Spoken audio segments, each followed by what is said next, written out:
हम केवल राज्य और अधिकार के बारे में नहीं कह रहे हैं, हम ये कह रहे हैं कि हम राज्य और अधिकार करते हैं इस यीशु मसीह के द्वारा।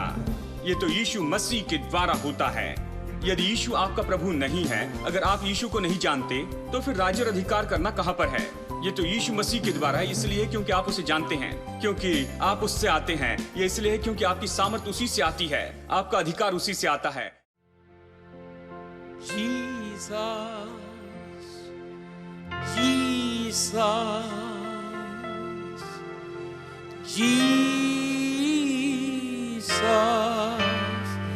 There's just something about that name. Master, Savior, Jesus, like the fragrance after the rain. Jesus, Jesus, Jesus,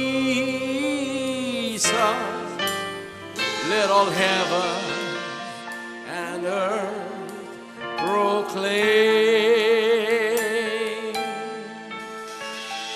Kings and kingdoms shall all pass away, but there's something about that name.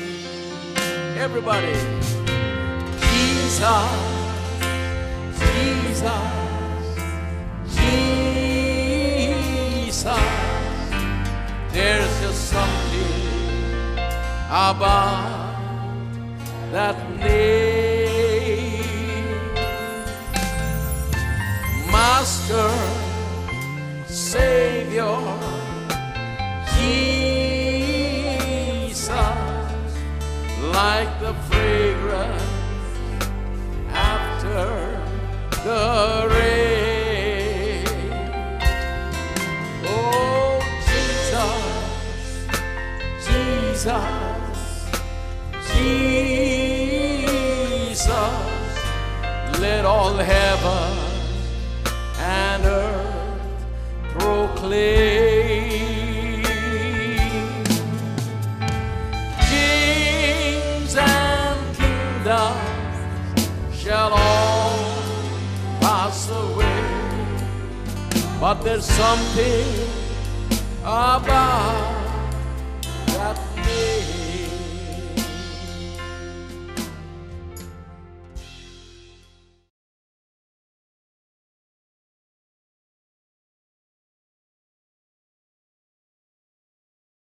ठीक है, चलिए आगे चले। अध्याय 16 हम वचन 16 और 17 पढ़ चुके हैं। यानी इस लड़की में दुष्ट आत्मा थी, भावी कहलाती थी। ये लड़की पौलुस के पीछे आई और कहने लगी, ये परमेश्वर के दास हैं जो हमें उद्धार का मार्ग दिखाने के लिए आए हैं। और ये इस तरह से कई दिनों तक करती रही। अगला वचन यही कहता है, वो ऐसा करते रही कई दिनों तक। अब चलिए मैं आपसे पूछता हूं, इसके बाद में पौलुस ने सच में यीशु मसीह के नाम में उसे आज्ञा दी कि ये दुष्ट आत्मा उस लड़की में से निकल जाए। परंतु पौलुस दुखी हुआ और मुड़कर उस आत्मा से कहा, मैं तुझे यीशु मसीह के नाम में आज्ञा देता हूं कि उसमें से निकल जा। और वो उसी घड़ी निकल गई। पौलुस इतने दिनों तक क्यों राह देखते रहा? वो कई दिनों तक परेशान करती रही। जब भी वो बाहर जाते और वो वहां थी, कहती ये परमेश्वर के दास हैं, ये यहां हमें सुसमाचार बताने आए हैं। और पौलुस शायद परेशान हुआ, लेकिन कभी उसे डांटा नहीं। क्यों? क्या पौलुस अपने अधिकार को नहीं जानता था? क्या वो राज्य और अधिकार करना नहीं जानता था? क्या वो ये नहीं जानता था कि बस उसकी ओर मुड़कर उसे जाने की आज्ञा देता, उसे निकाल देता था? वो इतने देर तक क्यों रुका रहा? मैं तो इसके बारे में केवल एक ही कारण सोचता हूं, वो पवित्र आत्मा के मार्गदर्शन में चल रहा था। वैसा मनुष्य नहीं था जो बस इसलिए ये सब कुछ करता था क्योंकि वो जानता था कि वो इसे कर सकता है। वो जानना चाहता था कि पवित्र आत्मा क्या करेगा। देखिए, वो पवित्र आत्मा के मार्गदर्शन और अगुवाई में चलना चाहता था। इसके लिए और कोई दूसरा कारण नहीं है। वो इसे सहते रहा क्योंकि उसे नहीं लगा कि इसके बारे में कुछ करना चाहिए, क्योंकि प्रभु नहीं दिखा रहा था, चाहे जो भी कारण हो। कई बार आपको ये सब कुछ काम करना पड़ता है सही तरह से, बिल्कुल सही समय पर। केवल सही काम करना ही महत्वपूर्ण नहीं है, लेकिन सही तरीके से सही समय पर भी करना है। कल करने के बजाय अगर आप इसे आज करें तो सब कुछ गड़बड़ी में आएगा। और इसलिए पवित्र आत्मा इतना अच्छा है कि वो इन तीनों बातों को एक साथ इतने अच्छे तरीके से मिलाकर आपको देता है। सही काम करना, सही समय पर, सही तरीके से।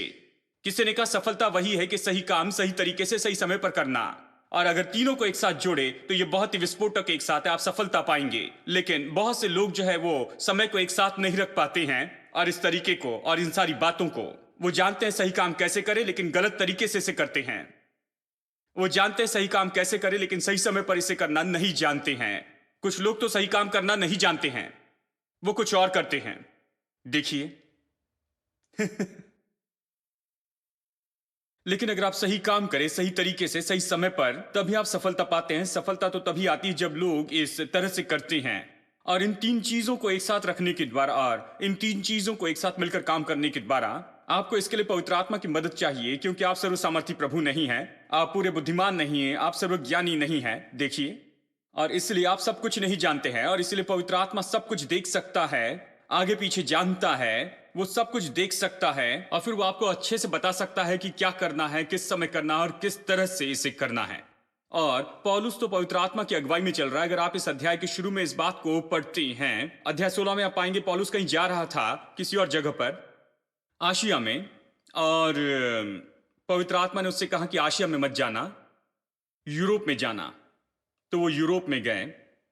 पवित्र आत्मा सही था। बाद में यूरोप ही वो जगह हो गई जहां सुसमाचार इतने तेजी से फैला और तैयारी से स्वीकार किया गया कि यूरोप ईसाई हो गया, और यूरोप वो पात्र हो गया जहां पर सुसमाचार पूरे संसार में फैला। मिशनरी यूरोप से निकले और सुसमाचार हर जगह पहुंचा। इसलिए पवित्र आत्मा इस प्रचारक की अगुवाई करके कह रहा था आशिया में मत जाना, पहले यूरोप जाना, क्योंकि अगर उन्हें बताएं तो ये जंगल की आग की जैसे फैलेगा, हर जगह जाएगा और ये हर जगह पहुंचेगा। देखिए, ये सब मैं नहीं बता सकता, ये पौलुस भी नहीं बता सकता था। पौलुस नहीं बता सकता था कि 500 साल के बाद में क्या होगा, लेकिन पवित्र आत्मा बता सकता है कि 500 साल के बाद में क्या होगा। और इसलिए पवित्र आत्मा ने पौलुस की अगुवाई की यहां यूरोप में, और इसलिए वहां पर वो पहुंचे, यूरोप में पहुंचे। यानी वो तो पवित्र आत्मा की अगुवाई में चल रहे थे। जानते हैं, वो बढ़ रहा था, लेकिन हमेशा प्रभु के लिए समर्पित था। उसने कहा, प्रभु मैं वहीं जाऊंगा जहां तू चाहता है, जैसे तू चाहता मैं वैसे ही करूंगा, जिस तरह से तू चाहता मैं वैसे ही करना चाहता हूं। मैं यहां पर हूं, मेरा मार्गदर्शन कर, मेरे कदमों का तू मार्गदर्शन कर, मुझे मार्गदर्शन कर, मुझे दिशा बता कि कौन सी जगह जाना है। और मैं आपको बताऊं, जब आप इस तरह से समर्पण करते हैं तो पवित्र आत्मा आपके कदमों का मार्गदर्शन करता है और जहां जाना चाहिए वहां पहुंचाता है। जिस तरह से आपको करना है, कब करना है और किस तरह से करना है बताता है। यहीं आप सबसे ज्यादा सफलता पाते हैं। आमीन। और इस तरह यहां पर पहुंचे। और अब जब ये लड़की इस तरह से यहां पर बताती है तो फिर वो वहां भी पवित्र आत्मा की राह देखता है। एक बार वो जानता है तो निपटता है। एक बार अगर ये जान ले कि पवित्र आत्मा उससे कह रहा है कि इससे अभी निपट ले, वो उससे निपटने के लिए तैयार था, इसलिए कई दिनों तक राह देखी। अब चलिए अध्याय 19 में वचन 11 और 12। परमेश्वर पौलुस के हाथों से सामर्थ के काम दिखाता था। देखिए, राज्य और अधिकार करना तो पवित्र आत्मा की अगुवाई में ही होना चाहिए। मैं यही कह रहा हूं, ठीक है? ये नहीं कि मैं राज्य और अधिकार कर सकता हूं इसलिए मैं जाकर कोई जादू कर लेता हूं या वहां सर्कस करता हूं। देखिए, राज्य और अधिकार करना इसके बारे में नहीं। राज्य और अधिकार तो परमेश्वर के साथ में जुड़े होना और उसकी इच्छा को इस पृथ्वी पर पूरा करना है। जब आप उसकी इच्छा को करते हैं, उसकी इच्छा के अनुसार करते हैं और इस संसार में उसके काम को पूरा करते हैं, तब राज्य और अधिकार करना तो आपके लिए सच में काम करने लगता है। आमीन। ये ऐसा नहीं कि बस आप आगे जाकर जादू करें या कोई सर्कस करे, नहीं। ये तो परमेश्वर की इच्छा को पूरा करना और पवित्र आत्मा के साथ में मिलकर काम करना है। ठीक है, अध्याय 19 वचन 11 और 12। परमेश्वर पौलुस के हाथों से सामर्थ के अनोखे काम दिखाता था। अब वो राज्य और अधिकार करता है, सच है ना? मतलब वो जाता है और कुछ होने लगता है, चमत्कार होते हैं, अद्भुत काम होते हैं। वो उस जगह पर राज्य करता है, वो नई जगह पर जाता है और उस सच में उस जगह पर राज्य करता है, सुसमाचार प्रचार करता है और अद्भुत चमत्कार वहां पर होते हैं। यहां पर मनुष्य है जिसे प्रभु ने बुलाया, प्रभु ने भेजा, वो इस क्षेत्र पर पूरा राज्य करता है। पौलुस के हाथ से अद्भुत चमत्कार होते हैं। और उसके बाद में वचन 12 को आप देखिए, यहां तक कि रुमाल और अंगोछे उसकी देह से स्पर्श कराकर बीमारों पर डालते थे और उनकी बीमारियां जाती रही थी और दुष्ट आत्माएं उनमें से निकल जाया करती थी। उसकी देह से, यानी लोग, शायद उसके कपड़े का कुछ हिस्सा, मुझे पता नहीं, शायद उसके कपड़े फाड़ते, शायद जैसे बीटल्स। उसके शर्ट या कहिए जो भी। मैं सोचता हूं शायद इसी तरह से शायद वो जाकर उसके कपड़े को, उस पर वो कपड़े रखते और उसे निकालते, आशा करते कि ये किसी को चंगाई देगा। उनका विश्वास ऐसे ही था, इतने चमत्कार हो रहे थे। उन्होंने सोचा अगर इसके शरीर को छू कर जो कपड़ा आता है उसमें चंगाई की सामर्थ्य इतनी होती है। और मैं इस पर संदेह नहीं करता हूं। मैं संदेह करने वाला नहीं, विश्वासी हूं। मैं इन बातों पर विश्वास करता हूं क्योंकि बाइबल ये कहती है जब यीशु इस संसार में था, एक स्त्री थी जिसे 12 साल से लहू बहने का रोग था। वो यीशु के पास में आई और उसने उसके वस्त्र की छोर को छू लिया। उसने उसे नहीं छुआ, ना यीशु ने उसे छुआ। उसने बस उसके वस्त्र को छू लिया, यीशु को नहीं, केवल कपड़े को, और वो चंगी हो गई। ये बात सच है ना? मुझे विश्वास है, मैं विश्वास करता संभव है। केवल वस्त्र को। क्यों? क्योंकि वो इतना अभिषिक्त था, इतना सामर्थी था। बैटरी के जैसे अगर आप उसे चार्जर से जोड़ देते हैं तो वो पूरी तरह से चार्ज हो जाती है। ये कपड़े जो उसने पहने थे उसमें से परमेश्वर की सामर्थ बहती थी, परमेश्वर का अभिषेक बहता था। जब उसने उसे छुआ वो चंगी हो गई, जानते हैं। और इन बातों के बारे में मेरे मन में कोई संदेह नहीं, लेकिन मैं यहां पर कुछ बताना चाहता हूं ताकि कुछ बातों को स्पष्ट कर दूं। क्योंकि मैं आपको बता रहा हूं कि आप कैसे राज्य और अधिकार करते हैं, और यहां पर पौलुस राज्य और अधिकार करता है। बहुत से विश्वासी लोग, जैसे मैंने कहा, उनके प्यारे दिल और बेवकूफ मन को प्रभु आशीष दे। मैं सोचता हूं इसे अक्सर कहना चाहिए। बहुत से लोगों में कुछ बातों के बारे में बहुत सा अंधविश्वास होता है, और यही तो मुझे आपको दिखाना है। कुछ बातों के लिए बहुत अंधविश्वास होता है। उदाहरण के लिए, बहुत से लोग बस देखते रहते हैं किसी तरह कोई छोटा या कोई छोटी सी चीज मिल जाए, छोटी वस्तु, और कई लोग उन्हें देने के लिए तैयार है। वो कहते हैं हम यरूशलेम गए थे और हम आपके लिए लेकर आए वही लकड़ी का टुकड़ा जिससे यीशु का क्रूस बनाया गया था। ये एक छोटा सा टुकड़ा यहां पर रखा गया है और यशायाह से एक सुंदर वचन दिया है, और हम आपको ये देना चाहते हैं $20 में, जानते हैं। तो क्या होता है, ये लोग इसे खरीदते हैं। उन्हें बताया जाता है अगर घर में रखे तो चमत्कार होगे, क्योंकि आपके पास क्रूस है, शैतान आपके पास में नहीं आएगा, और ये होगा और वो होगा, बताते हैं। और लोग इन चीजों को खरीदते हैं क्योंकि ऐसी लाखों करोड़ों चीजें बेची जा रही हैं, लोग खरीदते हैं, वो ऐसी बेची जाती हैं। जानते हैं, एक भाई ने इस तरह से कहा, उनके पास मिट्टी थी एक छोटे से पैकेज में। उन्होंने कहा यह मिट्टी वहां की है जहां पर क्रूस पर से लहू नीचे टपका था, जमीन पर गिरा था। और उन्होंने वो मिट्टी उठाई, वो पवित्र मिट्टी, और उसे इन पैकेट्स में रखा और अभी उसे बेचते हैं। हाँ, पवित्र मिट्टी, और ये आपके लिए चमत्कार करेगा। और बहुत से लोग इसे खरीदते हैं। अगर आप नहीं जानते और मैं आपसे कहूं तो आप निश्चय इसे खरीदना चाहेंगे।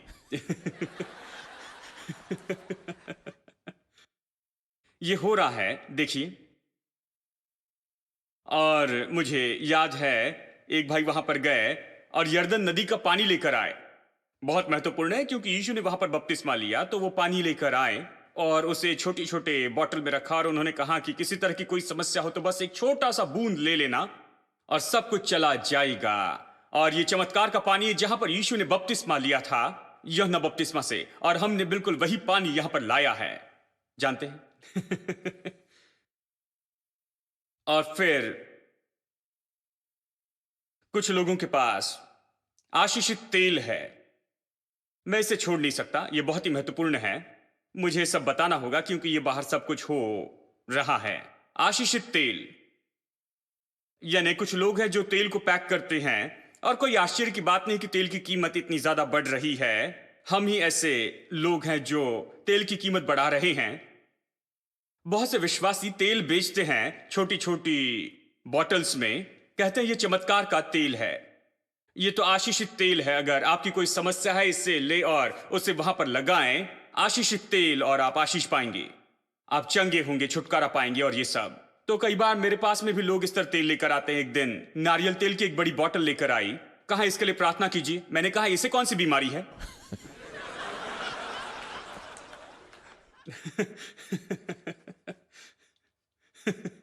क्या ये तेल बीमार हो गया, सड़ गया, कि आप चाहते कि मैं इसे चंगाई दूं? मैं तेल के लिए प्रार्थना नहीं करता, तेल के लिए प्रार्थना नहीं करता, बस आशीष दीजिए। तेल के लिए क्यों प्रार्थना करूं? तेल को क्या बीमारी है? अगर आपको आशीष चाहिए तो आशीष दूंगा। मैं आप पर हाथ रखूंगा, लेकिन तेल को क्यों आशीष दूं? नहीं नहीं, किसी ने उन्हें यह सिखाया था कि अगर आप तेल लेकर किसी प्रचारक के पास जाते हैं, वो उसे आशीष देकर आपको देंगे, आप उसे लेना, घर में आकर हर जगह उसे छिड़कते जाना, अपने कमरे में छिड़के, तो फिर शैतान को आप बाहर रखेंगे। ये सारी बातें पता नहीं क्या विश्वास किया, लेकिन ईमानदारी से ये बहन विश्वास कर रही थी। नारियल तेल की एक बड़ी बोतल खरीद कर लेकर आई, चाहती थी मैं उसे आशीष दूं। मैं तेल को आशीष नहीं देता, देखिए, लोगों को आशीष देता हूं। लोगों के लिए प्रार्थना करता हूं, तेल के लिए प्रार्थना नहीं करता। तेल सड़ गया तो उसे फेंक दीजिए, दूसरा खरीद लीजिए। देखिए, अच्छा तेल, ठीक है। तो बहुत से लोग यही तो करते हैं। आशीषित तेल, बाइबल में आशीषित तेल के बारे में कुछ भी नहीं है। बाइबल कहती है यदि कोई बीमार है तो वो कलीसिया के प्राचीन को बुलाए, और जो प्राचीन है वो उस बीमार के ऊपर तेल लगाए और उसके लिए प्रार्थना करे, और विश्वास की प्रार्थना से वो बीमार व्यक्ति चंगा हो जाएगा। कोई आशीषित तेल नहीं, वो तेल से अभिषेक करेगा, क्योंकि तेल का अभिषेक ये तो महत्वपूर्ण है, ये किसी खास बात को दिखाता है। तेल पवित्र आत्मा के काम को दर्शाता है। जबकि ये आदमी वहां पर बीमार पड़ा हुआ है, वो बीमारी से पूरा थक चुका है, बीमार पड़ा है, उसे जरूरी है कि वहां पर कोई आकर मदद करे, कि वो विश्वास करे उस पवित्र आत्मा पर जो उसके अंदर वास करता है। वो उसे भूल गया क्योंकि उसे बहुत ज्यादा बुखार है, उसे बहुत समस्या है, उसे बहुत दर्द है। इसके कारण वो याद नहीं करता कि पवित्र आत्मा उसके अंदर है। वो अपनी समस्याओं में इतना डूबा है। तो प्राचीन आते हैं, और ये जो प्राचीन है उसकी मदद कर रहे हैं, प्रोत्साहित कर रहे हैं कि वो अपनी चंगाई को पाए। वो इसे कैसे करते हैं? वो तेल का अभिषेक करते हैं। क्यों अभिषेक करते हैं? वो कहता है ये तेल तो पवित्र आत्मा को दर्शाता है, और बाइबल में ये इसी तरह बताया है, ये पवित्र आत्मा के काम को दर्शाता है। वो कहता है जब मैं तुम पर लगाऊं तो याद रखना पवित्र आत्मा तुम में है, वो तुम्हें जीवित करेगा, तुम्हारे अंदर जीवन को जीवित करेगा, क्योंकि वही आत्मा जिसने यीशु को मुर्दों में से जिलाया है, यदि वो तुम्हारे अंदर वास करता है तो वो तुम्हारे मरणहार शरीर को भी जीवित करेगा। रोमियो 8:11 में बाइबल यही कहती है।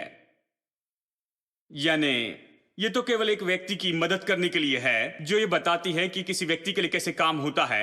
आशीषित तेल के बारे में कुछ नहीं है। देखिए, तेल का उपयोग हुआ है कमजोर विश्वासी को विश्वास करने में मदद करने के लिए। पवित्र आत्मा निश्चय आपको जीवित करेगा, जैसे तेल किसी व्यक्ति को तरोताजा करता है। यहां आप तरोताजा होगे तंदुरुस्ती और चंगाई से, और यही तो कहता है। इसलिए वो तेल लगाकर प्रार्थना करते हैं, और धन्य तेल के बारे में कोई भी बात नहीं। और फिर आशीषित कपड़ा, ये एक और बात है। कुछ लोग इतने चुपचाप है, इतने शांत हैं, लगता है आपने ऐसी कुछ चीजों को ऑर्डर किया है। आशीषित कपड़ा, लोग कपड़ों के छोटे छोटे टुकड़े करते हैं, उसके बाद में उसे आशीष देते हैं, कहते हैं आप कुछ ऑफरिंग भेजिए, मैं आपको यह आशीषित कपड़ा भेजूंगा। और बाइबल में आशीषित कपड़े के बारे में कुछ भी नहीं दिया है। लेकिन क्या लोगों ने पौलुस के ऊपर अपने रुमाल रखे और उसके बाद में बीमार पर रखे और बीमार चंगे हो गए? हाँ, लेकिन ऐसा कुछ भी नहीं जहां पर वो कपड़े को आशीष देकर भेज रहा था। देखिए, डाक के द्वारा। यानी हमें इस बात को समझना होगा, हमें इस अंधविश्वास की बातों से निकलकर यहां पर सच्ची जो बात है उसकी ओर आना होगा। पौलुस वहां पर राज्य और अधिकार कर रहा था। वो कैसे कर रहा था, इसे देखिए, वचन 13। परंतु कुछ यहूदी जो झाड़ फूक करते थे, याद है आपको ये कहानी? उसके कपड़े का कुछ भाग लेकर बीमारों पर रखा गया, बीमार चंगे हो गए। यह है वचन 12, ठीक है।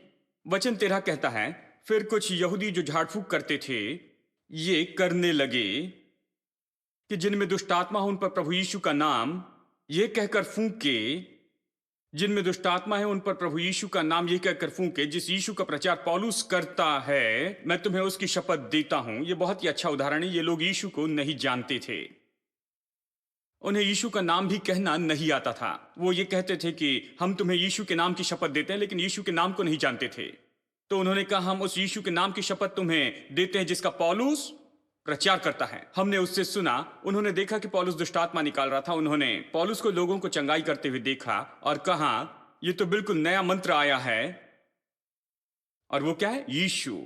यीशु का नाम कहें दुष्ट आत्मा भागती हैं, यीशु का नाम कहें बीमार चंगे होते हैं। तो चलिए इस नए स्लोगन को लेते हैं, इसका उपयोग करें। ये तो हमारे नगर में बिल्कुल नई ऐसी कोई बात आई है और वो यीशु के नाम का उपयोग कर रहा है, तो हम अपना व्यापार खो देंगे। तो चलो इसका उपयोग करते हैं नाम का, और कोशिश करते हैं दुष्ट आत्मा निकालने की। वो यही तो कर रहे थे, ठीक है, वो ये कर रहे थे। और स्कीवा नाम के याजक के 7 पुत्र थे। जो यहूदी था वो तो, स्कीवा तो प्रधान याजक था और उसके 7 बेटे थे। उन्होंने वही करने की कोशिश की जो ये लोग कर रहे थे, पर दुष्ट आत्मा ने उसको उत्तर देते हुए कहा, यीशु को मैं जानती हूं, पौलुस को भी पहचानती हूं। देखिए, यीशु और पौलुस बहुत विख्यात थे, सारी दुष्ट आत्माएं उन्हें जानती थी। यीशु को मैं जानती हूं और पौलुस को भी पहचानती हूं, पर तुम कौन हो? और उस मनुष्य ने जिसमें दुष्ट आत्मा थी उन पर लपक कर और उन्हें वश में लाकर उन पर ऐसा उपद्रव किया कि वो नंगे और घायल होकर घर से निकल भागे। लगता है जैसे इन लोगों के लिए बहुत ही बुरा दिन था। मतलब शैतान ने ये नहीं पूछा कि तुम कौन हो और ऐसे नहीं छोड़ दिया, मतलब उन पर लपक पड़ा। एक आदमी 7 पर कूद पड़ा और 7 खड़े नहीं रह सके और उनके कपड़े फाड़ दिए और उन पर लपक कर उन पर हावी हुआ और उन्हें वहां से विवस्त्र भागना पड़ा जान के लिए। क्या गलत था? बात यह है, ये लोग कहीं पर गए और इन्होंने पौलुस की सभा को देखा और कहा, हां देखो ये कैसे राज्य अधिकार करता है, मैं अब नई टेक्निक सीख रहा हूं, राज्य और अधिकार कर सकते हैं। शैतान को जाने के लिए कहें तो जाएगा, ये कहो तो वो हो जाएगा, वो कहो तो वो हो जाएगा, मैं इसका उपयोग करूंगा। देखिए, उन्होंने यीशु का संदेश कभी नहीं पाया, उन्होंने उद्धार के बारे में कभी संदेश नहीं पाया और इस पूरी बात के पीछे का संदेश उन्होंने नहीं पाया। देखिए, उन्होंने बस प्रगटीकरण देखा कि ये सब कैसे काम करता है। उन्होंने देखा कैसे दुष्ट आत्माएं भाग रही है, चंगाई हो रही है, कैसे ये सब कुछ हो रहा है, अद्भुत काम हो रहे हैं। तो कहा ये ट्रिक सीखते हैं। मैं इसलिए बता रहा हूं क्योंकि कुछ लोग इस सारी बात को इसी तरह से देखते हैं, वो इस यीशु मसीह के बारे में नहीं सीखते, अपने उद्धारकर्ता और प्रभु के रूप में स्वीकार नहीं करते, वो प्रभु के साथ में संबंध नहीं बनाते और उसमें वो बढ़ते नहीं हैं, लेकिन सोचते हैं वो इसे फार्मूला के जैसे उपयोग कर सकते हैं। मैं राज्य और अधिकार करने के लिए बनाया हूं, पास्टर सैम ने आज प्रचार किया, तो आज मैं अपने घर में राज्य और अधिकार करूंगा। चलो मैं चल के पहले इसका उपयोग अपनी पत्नी पर करूं। हाँ। आकर कहते, भाई आपने कहा राज्य और अधिकार करें, मेरी पत्नी के ऊपर ये काम नहीं कर रहा है। वो राज्य अधिकार करती है। देखिए, आप यहां पर संदेश सही तरीके से नहीं समझ पाए हैं, ठीक है? हम केवल राज्य और अधिकार के बारे में नहीं कह रहे हैं, हम ये कह रहे हैं कि हम राज्य और अधिकार करते हैं इस यीशु मसीह के द्वारा। ये तो यीशु मसीह के द्वारा होता है। यदि यीशु आपका प्रभु नहीं है, अगर आप यीशु को नहीं जानते, तो फिर राज्य और अधिकार करना कहां पर है? ये तो यीशु मसीह के द्वारा है, इसलिए क्योंकि आप उसे जानते हैं, क्योंकि आप उससे आते हैं। ये इसलिए है क्योंकि आपकी सामर्थ उसी से आती है, आपका अधिकार उसी से आता है। इसलिए क्योंकि आप छुड़ाए गए हैं, आप धोए गए हैं, साफ हैं, आप उसी के हैं। आप यहां पर उसकी इच्छा पूरी करने के लिए हैं। आप आए क्योंकि उसने आपको भेजा। आप इसलिए कहते हैं क्योंकि उसने आपको भेजा है, आपको कहने के लिए बताया है। आप राज्य और अधिकार करते हैं क्योंकि परमेश्वर इस तरह से राज्य और अधिकार करने के लिए अगुवाई करता है, और इसीलिए राज्य और अधिकार काम करेगा। ये इसलिए काम नहीं करेगा क्योंकि आप इससे कुछ सर्कस करना चाहते हैं। In your presence there is fullness of joy, at your right hand there are pleasures evermore. You surround us with your favor, oh Lord. The earth is full of your goodness. The earth is filled with your love. In your presence there is fullness of joy. At your right hand there are pleasures evermore. You surround us with your favor, oh Lord. The earth is full of your goodness. The earth is filled with your exceedingly abundantly, far above all we could ever ask or think. Exceedingly abundantly, you give us all things to enjoy. In your presence there is fullness of joy. At your right hand there are pleasures evermore.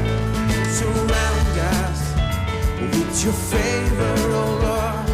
The earth is full of your goodness. The earth is filled in your presence.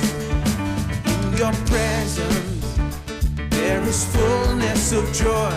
At your right hand there are pleasures evermore.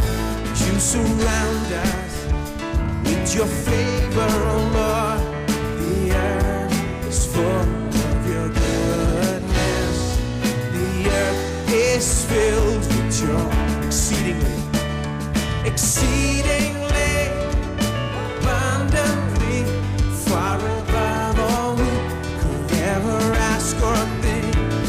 Exceedingly abundantly, you give us all things to enjoy. In your presence there is fullness of joy. At your right hand there are pleasures evermore. You surround us with your favor, oh Lord. The earth is full of your goodness. The earth is filled with your exceedingly